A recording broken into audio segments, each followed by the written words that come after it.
Yeah, we talked a bit about the composition of the field yesterday. Gorefeast was relatively popular. There were about 32, I think, decks that played Gorefeast. But regardless, it was still only one of them that made it into the top 8. So people played it, but people were also relatively prepared for it. Yeah. So here we see the opening hand. I think it's actually less than 25%. Yeah, it's probably like 22, 23%. Yeah, a little Uh, bit less than 25%. Cyrus's hand here, it's got his thresholds, right? I do not. I mean, I will never agree with that card. I will never agree with Shards of Fate in a dual shard deck. Well, I know why you're saying that, but you've got to remember he's got double diamond, Yeah, and in and reserves he's got triple triple ruby. I ruby. know. I Yeah, know. I think it's Uh, fine when you're running Dimid. Like, if it was a more right. yes. costly charge power, I would not run it, probably. It's just Dimid, you know?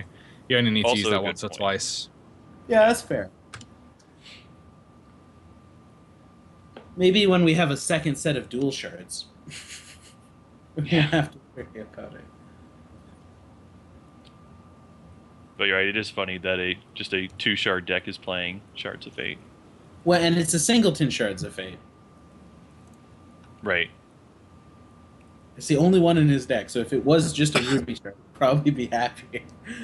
But, you know, this is a very rare situation where that'll come up. Obviously, in his main deck, he only needs the one ruby for things to really Right. matter here. Cyrus, of course, leading with a diamond, even though he would probably prefer to have a ruby available for burn. He wasn't able to play a resource that stuck to the ground this turn. Like, he was going to get a 0/1 resource no matter what. So the diamond for the Angels always important. And a tunneled card from TongKill, probably. I actually think the only one he's running is Subterranean Spy, so that's pretty easy to pick out. Well, TongKill does have more than one. He does have Reese also. He does have Scrap Tech Brawler also. But I agree with you. In that board, it's probably just Saboteur, or the Spy, rather.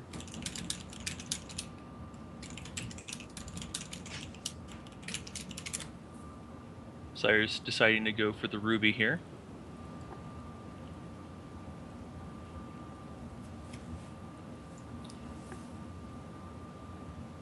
Yeah, his board opens up here just a little bit slow on his actions. Also, I didn't realize that Cyrus was running alternate art and regular living totems. Obviously, that's perfectly fine. I just didn't realize it at the time. Um, they look kind of interesting sitting next to each other. Like, the backgrounds are similar, but the cards are very different.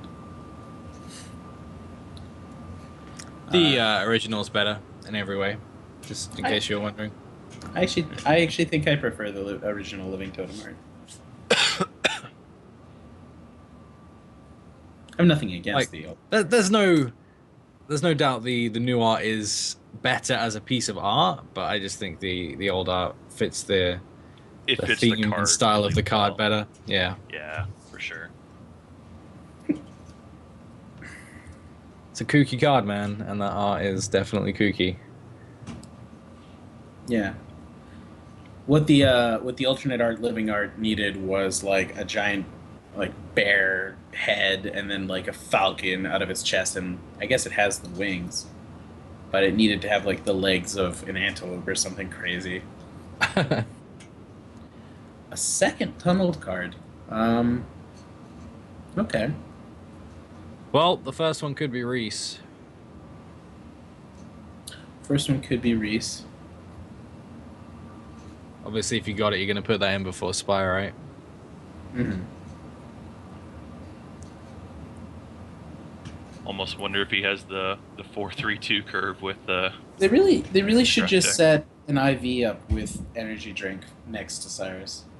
I mean, I guess he probably enjoys the taste of it, so maybe just set the IV up in like the back of his throat, so it just like drips there, and he just always has the taste. What about those hats with the beer Yeah, like cans? the beer hats. Yeah, just with Yes. like a giant energy drink strapped into both sides. Could be, could be. Shard of Conquest coming down, choosing the second diamond. Obviously, the extra diamond important for the solitary exiles that we saw in the match earlier, but none of those dual or triple threshold ruby cards will be in his main. This isn't his main deck though. They Right. could be in the deck right now. Could be in the deck. I'm not sure he brings either of those in against Gorefeast. Probably So not. Subterranean Spy surfaces, meaning every card in Cyrus's hand right now has been revealed to his opponent. Now that's not just important information for TongKill, who clearly spent a little bit of time in the last turn writing these things all down, but I guess they were talking about lag. I honestly thought TongKill was just playing a little slow to write down the cards there. But Cyrus should also bear in mind that everything he has in hand right now has been seen. You're not going to surprise anyone with your Heat Wave or your Burn at this point. And people forget that sometimes. Mm-hmm. That's a kind of different thing about Hex, right? You don't need to write things down. You can just go print screen, done. Yeah, we actually talked about it on the podcast the other day. Matt Miller was saying when he gets into a limited tournament or when he needs to see somebody's hand, he just opens up the Windows snipping tool, snips the piece of board he needs out, and puts it onto his second monitor, and he can just look at it the whole time, which is actually a very effective way of doing that.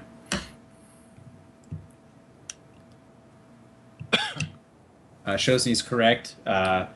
Little bit of an awkward decision. Cyrus playing out his alternate art living totem before the regular living totem there, putting it into more danger.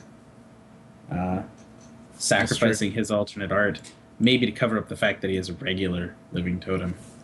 Maybe he also likes the regular living totem better. It could be. You would think he would just run 4 regular living totems if that was the case. So the burn removes the Subterranean Spy there. Obviously, TongKill was aware that was likely going to happen. And out comes the living totem number 2. Of course, not a surprise. The new card in hand, though, Crackling Bolt, is something TongKill probably doesn't know about. Definitely doesn't know about. I was going to say it could have been a second Subterranean Spy, but that will be a Reese Underground now. That's could pretty be scary. Scrap Tech too. There's the bane of everyone's existence. Such a powerful card. It's really in Mirror Knight. Yeah. Yeah, I would bet with him going for it on this turn, it's actually going to be the Scrap Tech Brawler we're going to see popping up next turn. I don't know. I mean, he might just be playing it to bait out the Heat Wave, because he knows about that Heat Wave, right? He saw the Heat Wave with the Subterranean Spy. Right. And in kind of the correct play, because obviously he would have killed his own living totem, he uses the Crackling Bolt that TongKill hasn't seen. So once again, his hand is immune. I try to separate. Obviously, Cyrus can't do this, but when I'm playing in a tournament, I sometimes feel like, I don't want to keep all that information separate. Like, I'll put a shard in the middle of the cards they have seen and haven't seen. Right, or just organize them and say, hey, I know everything to the left side is cards they haven't seen, or whatever. Yeah. I mean, to his credit, knowing that he'd seen the Heat Wave and there was no other removal, he obviously was trying to make Cyrus choose between losing his totem and killing the Mirror Knight or leaving the Mirror Knight there. Yeah, and now we're actually going to see, like, had Cyrus left that Mirror Knight on the board, all 3 of those Falconers and the Scrap Tech Brawler would be pumped up by... I find this strange, unless he's holding a Verdict, maybe? Well, now, you say that, but his list is almost my list, right? From the Hex Open. And when I say that, I believe I was the only one in the top 8 who had counter magics available. Nope, this is a different list. This is futures list, almost point for point futures list. So I was thinking of somebody entirely different. But yeah, it could be a verdict in hand. I thought we had counter magics available, but there are no counter magics available for TongKill here. If this does get verdicted, yep, there it is. Cirouss is in big trouble. That's his resources gone, and some nasty falcons looking at him. Yeah. And there's a free way. Like there's no blocker. He attacked there, so yeah, he attacked assuming he was going to lose the totem to the heat wave. TongKill with Gorefeast wins here. Say he's in bad shape regardless, but it's also possible he could have gone for the Meek on the Falconer, which would have neutralized most of that board regardless too. It would still be and gone for the attack. Would still well, be he dead could for have. Gorefeast. Yeah, but he could Meek before attack and decide to hold back on blockers instead. Fair enough. that's true because obviously the Gore Feast would have eaten up the resources, and he wouldn't have been able to use verdict there. Yeah, fair enough. Stop the Meek. We just get confirmation Cirouss is up 1-0 for anyone wondering. So TongKill choosing to use the Blaze Elemental here and is very likely going to Alpha Swing. Now, he's got one card left in hand. He's tunneled one more thing. If that's the other Subterranean Spy, then once again he's very aware of what's available in Cirouss's hand. If Cirouss tops a Heat Wave here, even Crackling Bolt's okay, Meek's okay. I think that's actually just pretty decent of a draw. Like just more actions for Cirouss to be able to survive here. Really, the only thing he has to be afraid of is the Gore Feast, and because Gore Feast wasn't played that turn, oh dear, was it another verdict? Another verdict comes down on that Crackling Bolt there. That's probably seals the deal. And by probably, I mean it does. Cirouss has to concede out there. 1-1. Unfortunate, but there it is. Even those verdicts are able to change it around. Now, those are the only two verdicts in the list. That is pretty lucky. No, there are four. There are four. There's two in the reserves, two in the main. Total. Yeah, I thought he just had the two in the reserves. So, right. I mean, 4 verdicts can do some stuff. I actually really enjoyed holding the counter magics as well, but obviously different play styles for different people. Yeah, could have been a little different there if Cirouss had hit the 4th shard drop as well, having the ability to both Crackling Bolt and Meek on a single turn. Or Meek plus Heat Wave. I mean, that's true, but really, all Cirouss was doing in that position was just buying time. Like, he was never getting control back by doing those things. Yeah. The big thing that slowed Cirouss down in that position is that his first 3 shard drops were all dual or Shard of Fate. So he did not have access to his early 2 drops. He was a turn behind the entire game. That is true. Despite going second with a quick hand,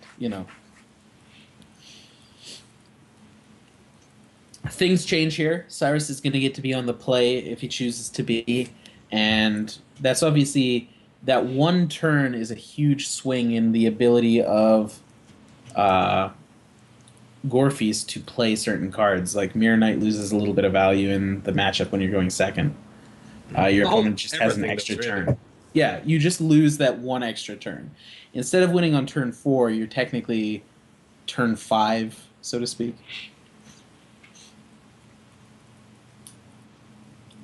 For such an important time for any deck that's playing against Gore Feast, really, because it's, for blood, it's the turn you can extinction. If they're Gore Feasting you a turn before you can extinction, that's a bit of a problem. It's also the turn Zarad becomes live, and, Inquisitor can come down, Ambusher can come down. There's just a lot of things that you can do on turn 4 that will shift the card advantage one way or another. And yeah, so going first for Gore Feast is hugely important.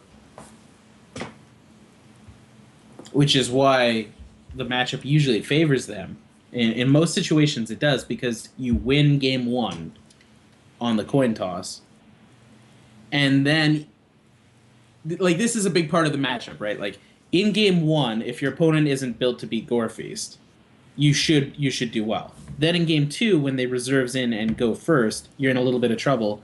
But then game 3, you still go first. You get to choose to go first, and the deck really favors that particular action. Yeah, Meet the Future. I believe this is the exact list that you won the Hextex Open with.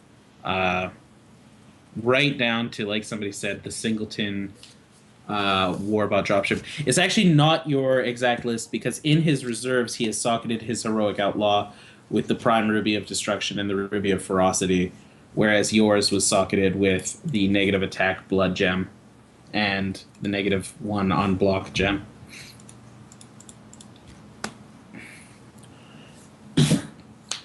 Yeah, 3rd and 4th place get you get a ton of points, Havoc. You get enough points off of 3rd and 4th that merely having played in the other ones is probably going to be good enough. A top 8 showing does a lot of good for your performance here.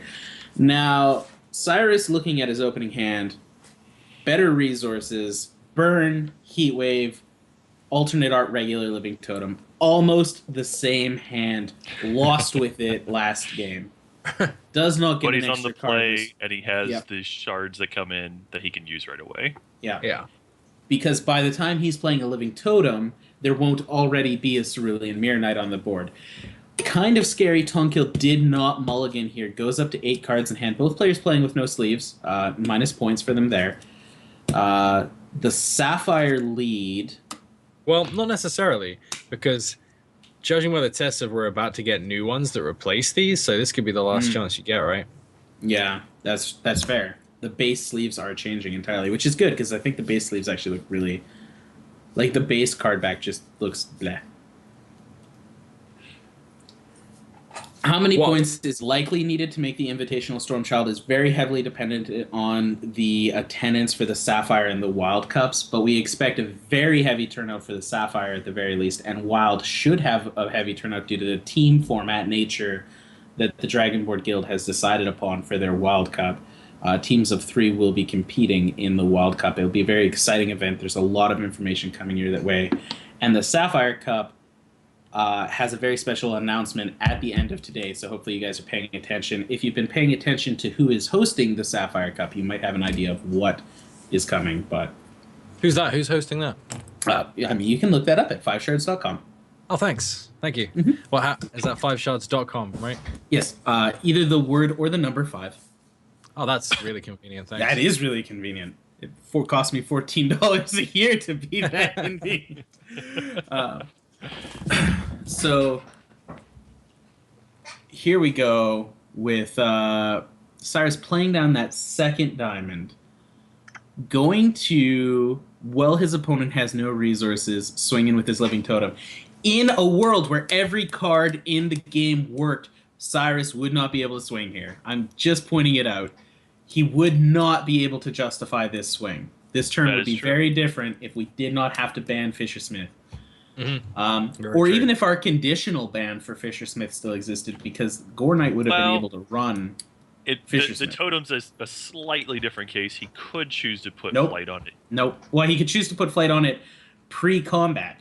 You cannot swing, see the Fisher-Smith pop up, and then give it flight, because the Fisher-Smith just pops up and says, "No, you dead! Go to the grave now!" Right. But, I mean, he does have some play to it, even if that was still in here. Yeah. This is pretty good for Cirouss, honestly. Like, getting the totem to 3 is pretty big. He's probably going to hold him back. Like, once you got 3 on that totem, that means you can then give it Swift Strike, and that means it's impervious to a lot of the removal. Swift Strike, Steadfast, its own life drain. I think obviously Cirouss wants to get as much health as possible right here. It's a huge thing for him to get ahead. The current problem with Fisher-Smith is that for every attacking troop, when it comes into play, it surfaces. And then it surfaces, it pops up, it goes on the board, and then it goes, oh, there was 3 more attackers. I better go back onto the board 3 times to signify that I didn't hit them. And that doesn't normally matter unless you say have like a Ruby Pyromancer on board, in which case it's like +1 attack, +1 attack, +1 attack, +1 attack, and there are a ton of ways to abuse it, and there are a ton of ways for it to accidentally be abused. So to prevent it from causing disruption in the game, we had to stop that from being a thing. That first Tunnel Troop, possibly a Scrap Tech Brawler, possibly a Reese, did not surface. That second Scrap Tunnel Troop could be any of the Tunnel Troops TongKill has. Cirouss's hand might be open for the viewing, but if it was, this might be not the play that was determined here. You can see Cirouss wraps his hands around his face. He's not sure what to do here. Does he use the burn and risk... Oh. Yeah, does he risk the verdict? Yeah, I think you got to go for it there. Yeah, you got to go for it. That's a pretty good sign that that's not a spy underground. I don't think you would play into that burn if you thought it was a spy, or if you could see Cirouss's hand without a verdict. So Cirouss will take 3 damage here. Tong will put a 3rd troop underground. Underground troops not helping develop the board yet. A 5th resource allowing Drew's Colossal Walker to hit the board. This looks like a game, set, and match. Of course, if one of those tunnel troops, if the first tunnel troop is Reese, is Scrap Tech. Well, if the first one's Scrap Tech and the second one is Spy, they could both be coming up this next turn. Yeah, but even then, they don't win with the Gore Feast play. Yeah. They don't really do a whole lot here. Cirouss is now going to choose to do Steadfast as you would do in this situation, I suppose. So now he's got 2 4/4s swinging in. He is going to deal 8 damage. He's got his opponent on a 2-turn clock. There's not a lot of flying defense available. But he cannot swing with the Angel this turn. He just top-decked it, of course. That was a silly thing for me to say.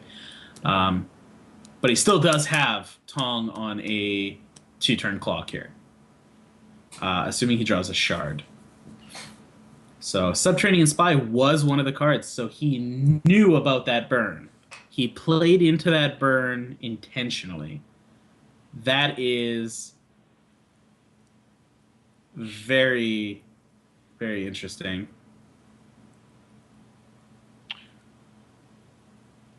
Yep, looks like that is going to be a Reese over on the left side. Yep, so assuming Tong can survive, he has some potential of getting very lucky with the Reese procs. But I believe a Shard gives Cirouss the victory here. He does not find a Shard, so well, a Mega Hulk isn't good. Well, it could be a Mega Hulk underground. There are no Mega Hulks on his list. There was only one player running Mega Hulks at this tournament, and he made the top 8. Don't worry. He did make the top 8. I'm actually not sure that's the only Mega Hulk, but it could be a verdict in hand for Tong. That's about all that saves him here. Cirouss would not want to play his Heat Wave. Heat Wave, Swing, Crackling Bolt is the win here unless he runs into Burn. But there's no burns on the list, is there? Well, he does have burn. There are 2. There are 2 burns. Yeah. And 2 in the reserves. He's got 4 available to him. Yeah. So the safer bet here for Cirouss is to avoid that play. He did have potentially lethal on board, but Cirouss must also recognize that with the Hopeheart Unicorn, not a whole lot that Tong can do to win here. It looks like Cirouss is talking about how he might sacrifice the Unicorn to save the Living Totem from a burn, but I don't think you would do that here. I think you would let the Living Totem die if Tong wanted to use an action to do that, and then protect your Angel of Dawn next turn. But, I mean, Cirouss chooses to do that. It's not a bad line by any stretch of the imagination. Cirouss still has the victory on board next turn, assuming there's no miracles here. But here comes Reese and a second Subterranean Spy. So, Reese has surface now and will create a random troop that with the trait Robot at the end of turn instead of a Warbot. TongKill has to pass the turn to see what that is. There's only one flying robot. The Terabot. Yeah. Well, the two flying robots then. Sorry. Terrabot and Inducticopter bot. Yep.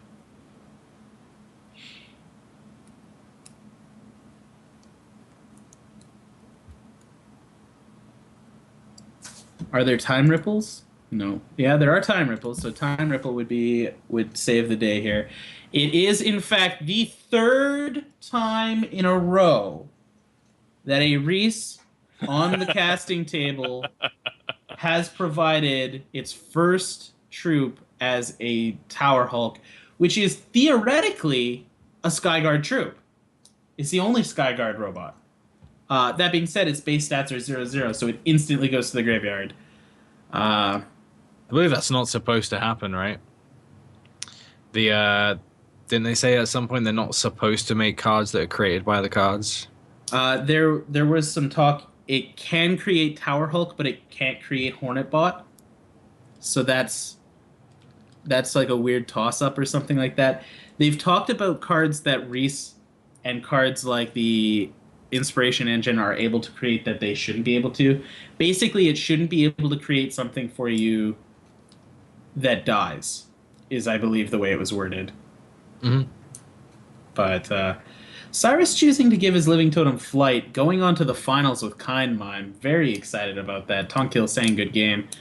I suppose we'll just stick on Cyrus's stream to watch the finals now. So one of those two going to take the finals down, and that team essentially guaranteed to find both first and second place. Pretty exciting.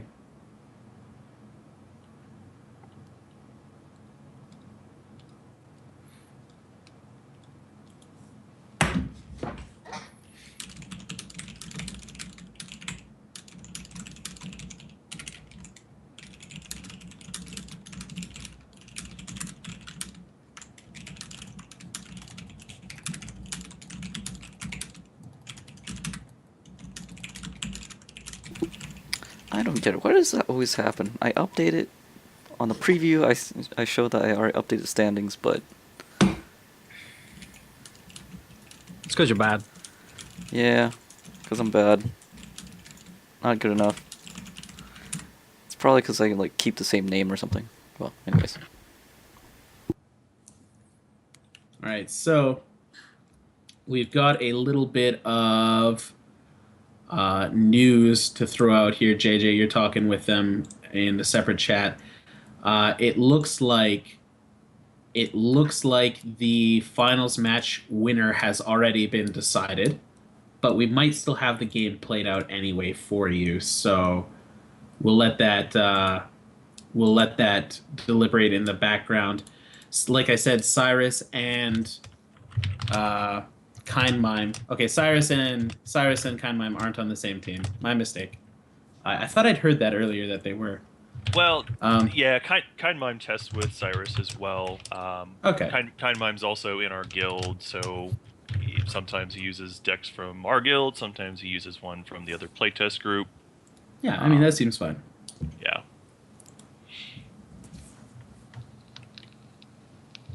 But yeah, it looks like those two players have agreed that that's how they want to do it, because Kind Mime, just to remind everyone again, has already so well won. in these. He's already won one, right? Like he won the Diamond Cup. I believe is the case. In the standings, as far as series points go, Kind Mime is sitting at 24, and the next closest is Crone at 19, and the next closest is Xantosh at 15, who actually won an event. And it's worth mentioning that as far as that goes, it's not even really that close. Like, after this tournament, it will be much farther ahead for Kind Mime.